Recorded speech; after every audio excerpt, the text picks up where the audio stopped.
S, இப்போ நம்ம பார்க்க போகிறது சிஏ ஃபைனலில் professional ethics and liabilities of auditors. It's very important chapter. Mark அதிகமாக ஸ்கோர் பண்ணக்கூடியது. ஜென்ரலாக இதை நீங்கள் புரிஞ்சுக்கலாம், ரொம்ப ஈஸியாக தான் இருக்கும். Which of the following is not a fundamental principles of professional ethics அப்படின்னு பார்க்கும்போது ப்ரொஃபஷனல் காம்படன்ஸ், டியூ கேர் அப்படின்றது வந்து கண்டிப்பாக வரும். இன்டெகிரிட்டி வரும், ஆப்ஜெக்டிவிட்டி வரும், ஆனால் ப்ரூடன்ஸ் வராது. அப்போ அந்த இது வராது, ஃபண்டமெண்டல் வராது, நல்லா புரிஞ்சுக்கணும். இப்போ ஐசிஐ கோட் ஆஃப் எத்திக்ஸ் வந்து 5 ஃபண்டமெண்டல்ஸ் இருக்குது. Integrity, objectivity, professional due competence, அதாவது ஐபிசிசின்னு நான் சொன்னேன். ஐபிசி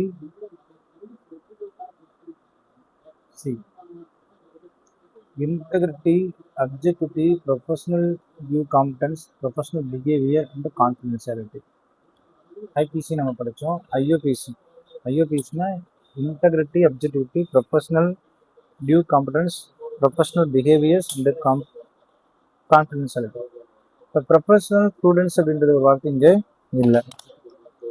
அப்போ 5 ஃபண்டமெண்டல் அப்படின்னு சொல்லுவாங்க. Integrity, objectivity, professional due competence, professional competence and due code, confidentiality and professional behaviours. Easy memory. Integrity, objectivity, competence, confidentiality and professional behaviour. Question number 2 அப்படின்னு பார்த்தீங்கன்னா, CAA is the statutory auditor of listed company. His son being appointed as a chief financial officer of the same company. Which type of ethical trait is this and it's considered as a significant? அப்படின்போது அவர் வந்து his son has been appointed chief financial officer அப்படின்னா வந்து relative ஆகுறாங்க. இப்போ ரிலேட்டிவ்னாவே familiarity தான். Son is an question of influence.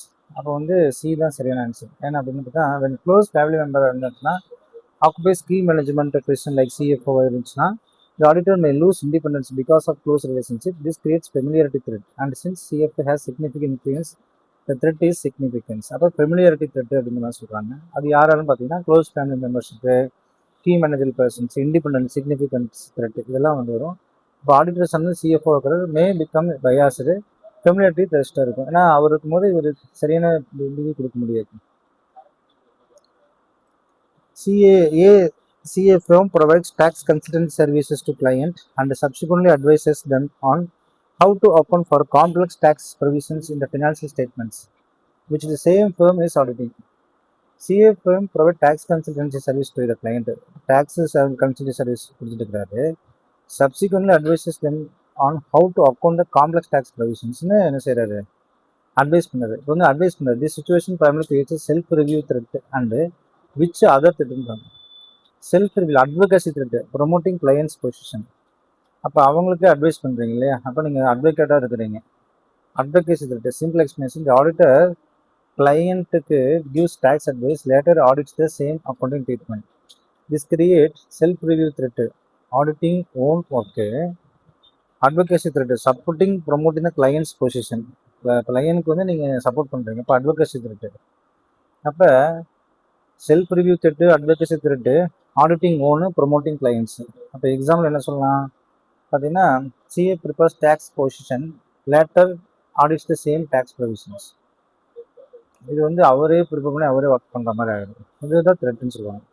when a chartered accountant is deterred from an acting objectively by actual or perceived process, example threat of removal. The threat created is a intimidation threat, பயம். நம்ம வந்து work நல்லா பண்ணால் நம்மளைய கேள்வி கேட்டால் நம்மளை தூக்கி அமைச்சுடுவாங்கன்னு சொல்லுவாங்க. அப்போ management says give a favour report, otherwise I will remove you. The auditor may feel pressured, this is intimidation threat. அப்போ த்ரெட் ஆஃப் ரிமூவல் அப்படின்ட்டுவாங்க. அப்போ இந்த அப்ஜெக்டிவிட்டி காணா போயிடும். இது வந்து ப்ரெஷர்னு சொல்லுவாங்க. அடுத்து வந்து பார்த்தீங்கன்னா, CA be the engagement partner owns material direct financial interest in non client entity that is major competitor of his clients. which threat is most directly created by this investment? CAB வந்து engagement partner owns a material direct financial interest in a non-client entity. that is major competitor of his audit client. அதான் major காம்படிட்டர்லேயே இவர் வந்து கிளையண்ட்ல இல்லை, but ஆனால் அதில் வந்து இருக்கிறாரு. Which threat is mostly directly created by this investment அப்படிங்கும் போது இந்த இன்வெஸ்ட்மெண்ட் மேலே என்ன த்ரெட்டு ஏற்படும் பார்த்தீங்கன்னா செல்ஃப் இன்ட்ரெஸ்ட் த்ரெட் அப்படின்வாங்க. எப்படின்னா the auditor has financial investment, personal financial benefit may influence audit judgment. அப்போ hence it is self interested. So IC expected keywords வந்து பர்சனல் பெனிஃபிட்டுக்காக ஒரு தவறான விஷயத்தை கூட தரலாம், அல்லது ஃபேவராகவோ அன்ஃபேவராக தரலாம் அப்படின்றதுனால இது செல்ஃப் இன்ட்ரெஸ்ட் த்ரெட்டுன்னு சொல்கிறாங்க. அடுத்து வந்து பார்த்தீங்கன்னா the concept of professional skepticism is most directly linked to which fundamental principles? Professional skepticism அப்படின்றது வந்து எதில் வந்து இருக்குன்றாங்க. அப்ஜெக்டிவ்னா maintaining neutral mind set and critically assessing evidence அப்படின்றாங்க. அப்போ உங்களுக்கு ஆன்சர் அதிலே கிடைச்சிச்சு, டி அப்ஜெக்டிவிட்டி தான். எப்படின்னா simple explanations professional scepticism means questioning mind தான், எதை எடுத்தாலும் கொஷின் கேண்டே இருக்கும். Alertness, critical assessment of evidence and natural judgment. These are close linked to objectivity. ICA ஓட keywords சொல்றான் professional skepticism, questioning mind, critical assessment, neutral mind, objectivity. MCQ 7. Which of the following is an example of firm level safeguard to counter a self-interest threat? So which of the following is an example of firm level safeguard to counter self-interest threat? Self-interest threat na mandatory cooling off period for the CEO or rotating engagement partner of the audit after the specific period, regulatory oversight of the proportion, or having strong audit committee at the client and data. Which of the following is example of firm level safeguard to counter a self-interest threat? Rotating the எப்படின்னு பார்த்தீங்கன்னா changing the engagement partner periodically reduces familiarity and self-interest threat. This is firm level safeguard. அடிக்கடி நீங்கள் auditor மாற்றிட்டே இருக்கிறதுனால அந்த auditor அந்த கம்பெனிக்கும் அந்த இதில் பற்று போயிடும். அதனால் அவர் வந்து ஃப்ரீயாக இண்டிபெண்ட்டாக பார்ப்பார். அப்படியே அவரே 10 வருஷமாக அவரே ஆடிட்டராக இருந்துச்சுன்னா அந்த கம்பெனிக்கு அவருக்கு நல்ல க்ளோஸ் ரிலேஷன்ஷிப் வந்துடும். நீங்கள் தப்பான ரிப்போர்ட் கூட கொடுக்கறதுக்கு வாய்ப்பு உண்டு. அதான் சொல்கிறாங்க safeguards engagement partner rotation independence firm level safeguard. Question 8. The principle of confidentiality is generally overridden when the client requests it. The auditor is asked by a competitor. There is a legal or professional right or duty to disclose. The engagement fee is high. அப்போ MCQ வந்து principle of confidentiality is generally overridden when the client requests it. The auditor asked by the competitor, there is legal or professional right or duty to disclose. எந்த இடத்துல over ஆகுது confidentiality, நான் வந்து சஸ்பென்ஸாக வச்சக்கூடிய mat வந்து எப்போ வந்து open ஆகும் பார்த்தா லீகல் ஆர் ப்ரொஃபஷனல் ரைட்டாக இருந்துச்சுன்னா mandatory reporting fraud under section 142 இதுதான் வந்து ஓப்பன் ஆகும். There is a legal complaints இருந்தால் மட்டும் தான் போகுமே தவிர மற்றபடி அவர் எந்த ஒரு கான்ஃபிடன்ஸ் மட்டும் அடுத்தவங்க சொல்ல வேண்டிய அவசியம் இல்லை அப்படின்றத சொல்கிறாங்க. அதாவது கோர்ட் ஆர்டர் ரெகுலேட்டரி எல்லாம் சொல்லுவாங்க. அப்போ confidentiality, legal duty, professional duty, mandatory reporting and section 143. அடுத்து வந்து பார்த்தீங்கன்னா CI is asked by a long-standing client to prepare the financial statements, including all journal entries and ledgers for new complex business vertical, and then immediately audit them. C is asked by long-standing client to prepare initial financial statements for a new complex for business vertical, then immediately audit them. அப்போ இது என்ன test அப்படின்னு பார்த்தா self review தானே, ஏன்னா அவரையே create பண்ண சொல்லி அவரையே பண்ண சொல்கிறீங்க. அப்போ அட்வொகேஷியா செல்ஃப் ரிவ்யூவா? அட்வொகேசி கூட வரலாம், ஏன்னா அது வந்து அட்வொகேஷன் இவருக்கு பதிலாக. ஆனால் இந்த இடத்துல வந்து நல்லா கவனிங்க, CSC is asked by long standing client. அவங்க ரெண்டு பேருக்கும் ரொம்ப ரிலாக்ஸ், ரொம்ப நேரத்துக்கு ரெண்டு பேருக்கு ரொம்ப long standing client prepare the initial financial statements including all Journal entries to. அப்போ வந்து இவங்களையே எல்லாமே ப்ரிப்பேர் பண்ண சொல்கிறாரு. அப்போ என்ன ஆயிடும், செல்ஃப் ரிவ்யூ த்ரெட்டு தான். எப்படின்னு பார்த்தீங்கன்னா அஸ்யூமிங் மேனேஜ்மெண்ட் ரெஸ்பான்சிபிலிட்டிஸ். ஏன்னா auditor prepares the financial statements then audit the same statements. அப்போ வந்து இவரே ப்ரிப்பேர் பண்ணி இவரே பண்ணால் செல்ஃப் ரிவ்யூ அவரே அவர் ரிவ்யூ பண்ணி முடியுமான்னு கேட்குறாங்க. This means the auditor is auditing his own work, creating a self-review threat that cannot be adequately safeguarded in these cases. இப்போ இவரே கிரியேட் பண்ணி இவரே பண்ணக்கூடாது. ஃபஸ்ட்டே சொல்லிக்கிறோம், ஒரு அக்கௌண்ட்ஸ் ஒருத்தர் போகணும், இன்னொருத்தர் செக் பண்ணணும். ஒருத்தரே போட்டு ஒருத்தர் செக் பண்ணால் அதில் என்னத்தை கண்டுபிடிக்க முடியும்? சான்சஸ் இல்லை, அது வேஸ்ட்டாக போயிடும். அதான் செல்ஃப் ரிவ்யூ டெஸ்ட்னு சொல்லுவாங்க. Compliance with principles of Compliance with the principle of professional competence and due care requires an accountant to have the highest professional degree, maintain his professional knowledge and skill at the level required to ensure that client or employee receives competent professional services. Charge high fees. Work only for listed companies. Compliance with the principles of professional competence and due care requires maintain a professional knowledge தான். அப்போ அதே முடிஞ்சு போச்சு, B தான் answer.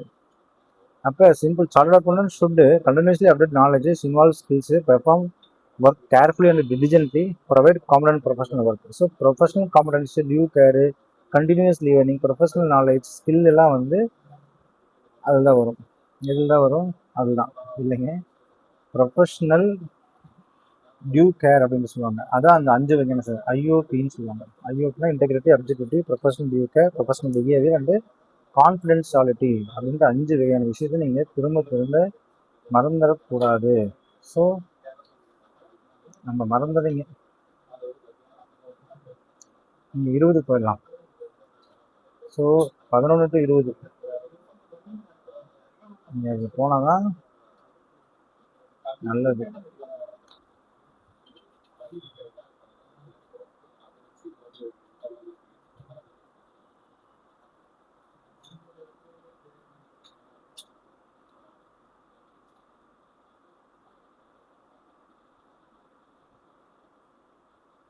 அந்த 20 முடிஞ்சது.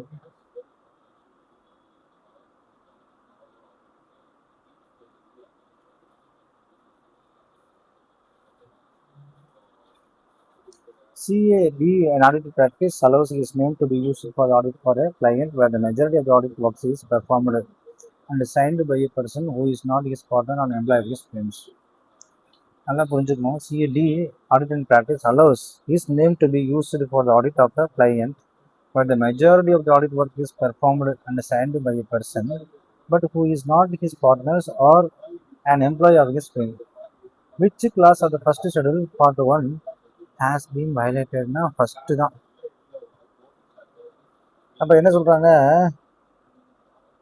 First schedule தான், சரி ஃபர்ஸ்ட் ஷெடியூல் ஃபர்ஸ்ட் பார்ட்டு தான். allows a person not being his partner or employee to sign on his behalf அப்படின்றது வந்து கிளாஸ் 12 ஆகிடும். ஏன்னா chartered account cannot allow an outsider who is neither a partner nor an employee to sign audit report on his behalf. அப்போ first schedule part 1ல class 2 வந்து signed by outsider, employer or employee only, partner or employee only. So outside person signs means class 12 violates ஆயிரும்.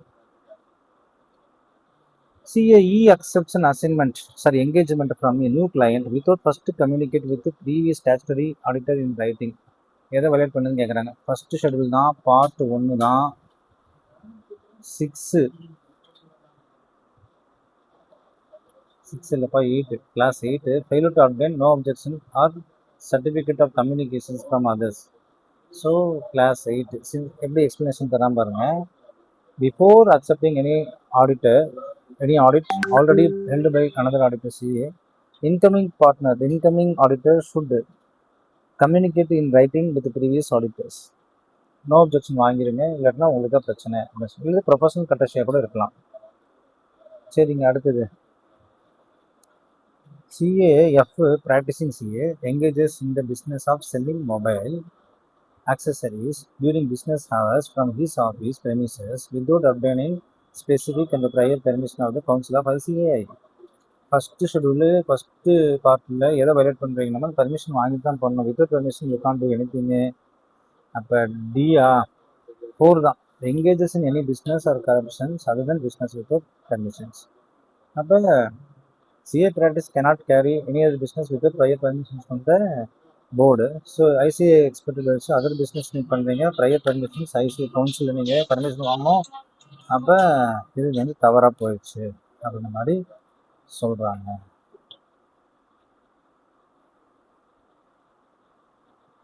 அடுத்தது MCQ 14ல் என்ன சொல்கிறாங்கன்னா, CA pays or agrees to pay share of fees or profits to non-member of or referring professional business. This is professional misconduct under which class of the first schedule part 1? Class 1, 2, 3, 4. CA pays or agrees to pay share of fees or profits to non-member for referring professional business. This is professional misconduct under which class 2? Yeah, yes. Chartered accountant cannot pay commission or brokerages to non-member for obtaining professional work. So commission brokerages given நாவே அது என்ன ஆயிரும், தப்பு தான். Commissions to non-member class 2 வந்துருச்சு. CAG advertises his firm's specialization in audit of banks and district companies through promoting local newspapers with claims of fast service and guaranteed regulatory approval. This misconduct under the first schedule part 1 class 6 primarily because of high fees charged, using languages that is promotional, self-laudatory or makes exaggerated claims rather than merely factual. So B is a correct answer. Why? Professional advertisement must be factual only, fast service, guaranteed approval, or self-laudatory and lauding. நம்மளை பற்றி புகழ்ந்து பேசுகிறோம். laudatory and misleading things misconduct. self-laudatory கூடாதுன்னு சொல்கிறாங்க. அதனால் வந்து CA H, in his capacity as a director in a company, fails to disclose his interest in complex related party transactions at the board meeting. Which class of the first schedule, part 1, is relevant? CA H, in his capacity as a director in a company, fails to disclose his interest in complex related party transactions. So, fails to disclose his interest in, இது வந்து first schedule part 1ல தான், ஆனால் fails to disclose his interest in the firm or company அப்படின்றத சொல்லிடுறோம். அப்போ CA must disclose any personal interest in that may result in conflict of interest. Failure amounts to professional misconduct. Disclosure of interest, conflict of interest. CA is found guilty by civil court for forging legal documents and offense involving moral turpitude. This misconduct under which class of second schedule part 2? Class 1, 2, 3 இதில் வருவீங்க. Class 1 தான். Convictions by competent court for an offense involving moral turpitude அப்படின்றாங்க. இது வந்தாவே court 1 தான். The chartered accountant is not convicted by a competent court for an offense involving moral turpitude. It amounts to professional misconduct தான். moral turpitudeக்காக ஆனால் அவர் forge பண்ணி வச்சுக்கிறாரு. KCA statutory auditor fails to apply adequate substantive procedures on material account balance and the financial statements are subsequently found to be materially misstated. This failure is mostly likely professional misconduct under which class of the second schedule part 1? CAI statutory auditor fails to apply adequate substantive procedures on material accounts balance that is traded by receivables and the financial statements are subsequently found to be materially misstated. This failure is most likely professional misconduct under which class of the second schedule part 1? Second schedule part 1ல material disclosures, gross negligence in conduct of professional duties. Yes. அப்போ வந்து gross negligence, failure to perform necessary audit procedures resulting in wrong audit opinion amounts to gross negligence. அடுத்தது 19, maximum number of audit assignments excluding 1% companies, small companies and dormant companies that single CA or partner can hold is -30. As per Companies Act 2013, individual CA or partner of CA firm can hold maximum 30 company audits excluding OPC, small companies and dormant companies. அப்போ வந்து CA firm can hold maximum 30 company audits. CA firm நல்லா புரிஞ்சுக்கணும். maximum number of audit assignments that single CA or a partner can hold, single CA or partner can hold is 13 சொல்கிறாங்க. அப்போ ICI சொல்கிறாங்க maximum audit limit வந்து company வந்து 30, exclusion OPC small and dormant company. ஆடிட்டோட ceiling வந்து 30 தான்.